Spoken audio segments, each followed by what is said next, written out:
ఆయన ఒక్కటి కాదు మూడు మూడు ఫామ్ హౌస్లు కట్టుకున్నారు. ఆయన ఒక్కసారి ఎమ్మెల్యే అయితే ఒకసారి మంత్రి అయితే మూడు మూడు ఫామ్ హౌస్లు కట్టుకున్నారు.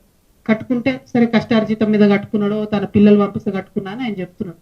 ఇబ్బంది లేదు. కానీ అందులో అసైన్ భూములు ఉన్నాయని చెప్తున్నారు. అందులో ఆర్డీఎస్ కోసం సేకరించినటువంటి భూములు ఉన్నాయని చెప్తున్నారు. మొత్తానికి మొత్తం కృష్ణా నది కంప్లీట్ గా ఒక కాలువ అంతా మీ ఫామ్ హౌస్లకు వెళ్ళిపోతుందని చెప్తున్నారు. దాని మీద మరి ఎందుకు ఇప్పుడు కాంగ్రెస్ గవర్నమెంట్ ఎంక్వైరీ చేస్తలేదు? ఏం అండర్స్టాండింగ్ ఉన్నది? 101%. మరి నిరంజన్ రెడ్డి గారు చేసినటువంటి అవినీతి కేసీఆర్ గారికి తెలియదా?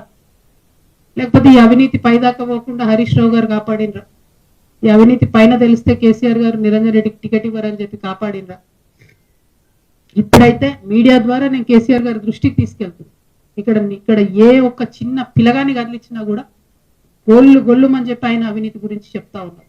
ఘోరాతి ఘోరమైన అరాచకాలు జరిగినాయి ఇక్కడ.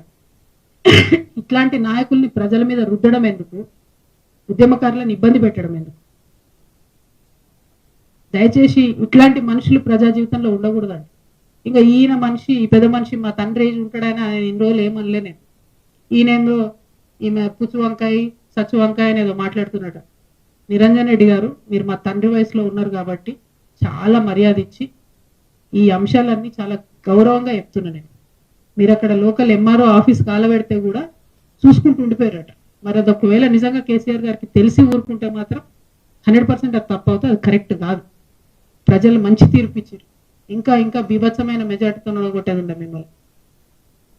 ఇంకొకసారి నా మీద ఎటువంటి తట్టు మాట్లాడితే తండ్రి వయసు అని కూడా చూడము, పిచ్చి పిచ్చిగా మాట్లాడితే పుచ్చలేసిపోతా చెప్తున్నాను.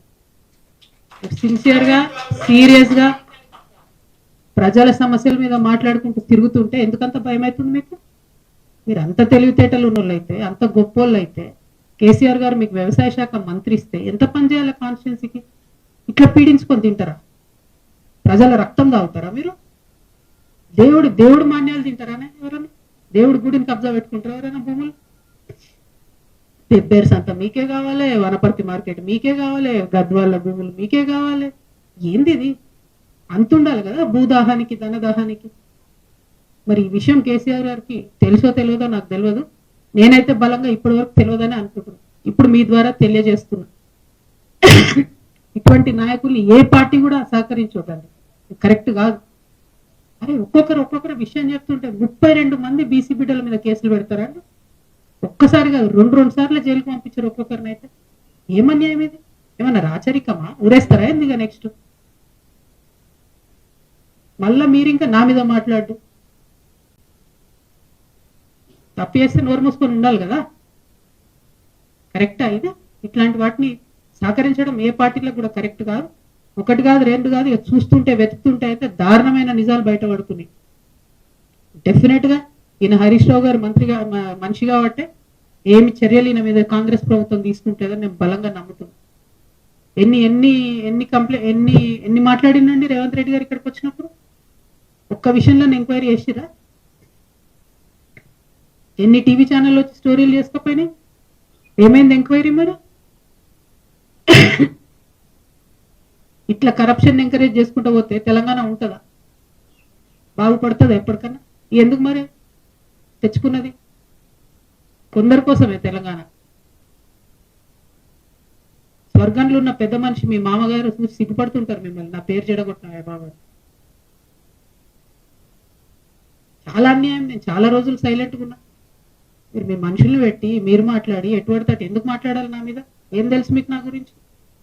నేను ఒక ఆడబిడ్డగా నన్ను ఒక పార్టీ నుండి ఒక్క మాట అడగకుండా నన్ను సస్పెండ్ చేస్తే నా పని నేను చేసుకుంటూ ప్రజల కష్టాలు తెలుసుకోవడానికి పోతున్నా. మీలాంటి వాళ్ళని నేను ఏమంటలేను కదా, చూసుకోవాలి కదా. అద్దాల మెడలు ఉన్నారు, వేల మీద రాళ్ళు వేయొద్దు. దీనికి రిటార్ట్ మీరు ఇష్టం వచ్చినట్టు మాట్లాడితే బాగుండదు. నేను చెప్తున్నా, ఒళ్ళు దగ్గర పెట్టుకొని చేసిన అలిగేషన్కి జవాబు ఇవ్వండి. అంతేగాని విమర్శ చేస్తాం, పర్సనల్ గా మాట్లాడతాం, ఆడపిల్ల కదా ఏమంటారులే అనుకుంటున్నాము. ఊరుకునేది లేదు ఇక ముందు నుండి. మీరు చేసిన